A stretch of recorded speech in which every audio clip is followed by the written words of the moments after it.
Obiora Iwaji Obosi festival is a period of mass return for Obosi indigents at home and in diaspora, thanking God for the successful harvest of crops, especially the new yam, for the peaceful coexistence and reconciliation amongst the people.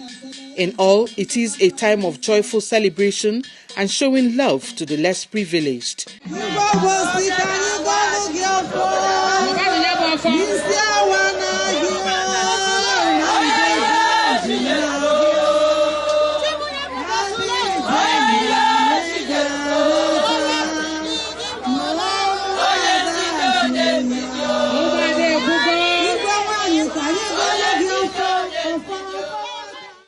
Breaking the kola nut to cement the occasion, the traditional ruler of Obosi, Iwaji, Eziweka III, thanked God for his faithfulness in making the 2024 celebration of his 13th Obiora Obosi festival possible, and his wife, Iwaji Iweka, for her great support.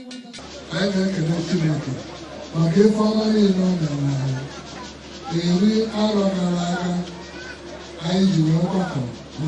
Obiora,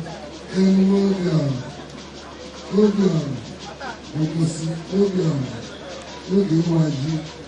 What's the okay? You need your phone. Possible good. Couple of maybe before one day, neither. Possible if neither. Ever was Obiora.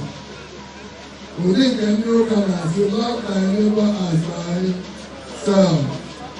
Performing the Igbo Nunu, the cutting and eating of the new yam to mark the great Obiora festival.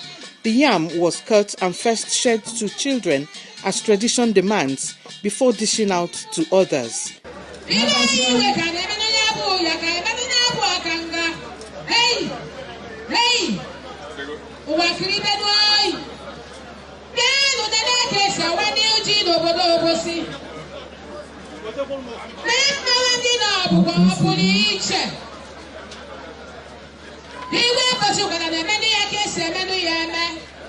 Also featured was paying of homage by different groups: Ndi Iwaji, Utuodo, Women Wing, Ndi Yom, Ndi Ichie, na Ndi Abumadu Obosi, amongst others.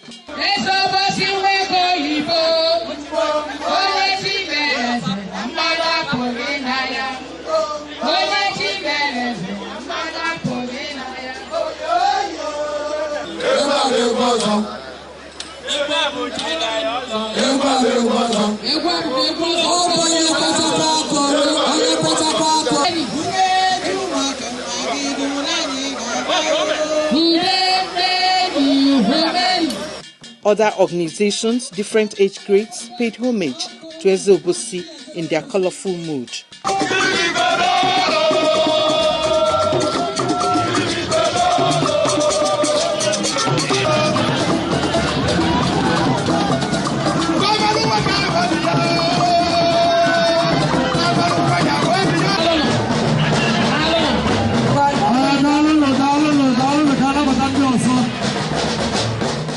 In an address, Obosi Iweka thanked God for the bountiful harvest and his beloved wife Iwaji Iweka for her immense contribution, and the entire Obosi Huala kingdom for their support and encouragement. He enumerated some of the achievements of the town in the passing year.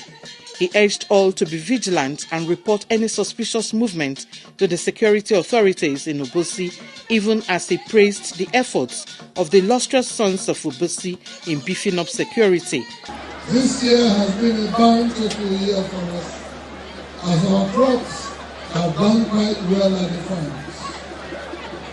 Our triennial Obosi festival, which was celebrated in exceptional pomp and pageantry this year, has gained new heights towards recognition and inscription as a UNESCO World Heritage event.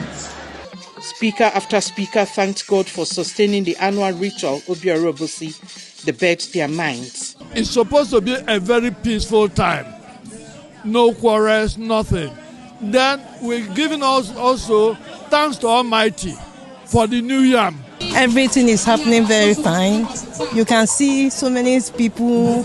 People are dancing. People are happy. All the dignitaries, far and wide, even from America, UK, US, Obosi, everybody's happy. It's wonderful annual thing I never do. Wonderful.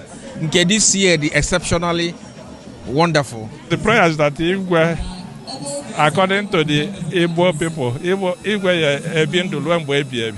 that we pray God grant him a long reign on his throne. Fantastic. Is Obosi exporting tradition to the world? We are letting the world know that Obosi is where it's happening. Everything about the tradition, Obosi is quite different and unique. Everybody is enjoying himself and herself. The place well organized, showcasing Obosi culture. Wow, wonderful, great. And we've been attending, but today's own is exceptional. And we are enjoying ourselves.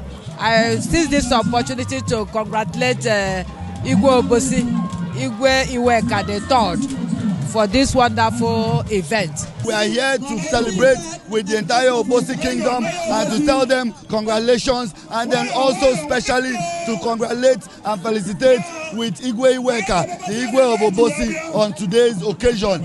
You can see it's very great. You can see the joy everywhere. You can see our culture being displayed.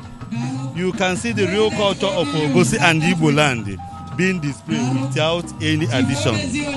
High points were Iwaji proper, masquerade displays, youth displays, royal dance by Ndi Chie, appearance of Igwe Obosi in his warrior regalia, greeting the different groups and organizations in attendance.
In Obosi, Maureen Ezokeke, NTA News.